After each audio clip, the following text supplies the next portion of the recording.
ម្ដេចទីងវេលីចាំរែហើយលិចធ្វើអ្វីថ្ងៃអើយអើយថ្ងៃឲ្យទ្រូងស្រពបស្រពន់ថ្ងៃទីបាក់រសៀលអារម្មណ៍ប្រែធប់ធ្ងន់ប្រានដូចរែកពុនលេងធនវងវែងតារសៀលគងភ្នំតូចជុំបោកខ្លួនអាឡ័យសងរេសោកស្ដាយនិស័យរឿងព្រឹក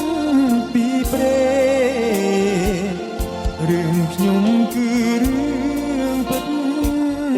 រែងគិតរែងចំបែងសឹកស្រួលម្នាក់ឯងគិតវែងគិតរកតែស្ដី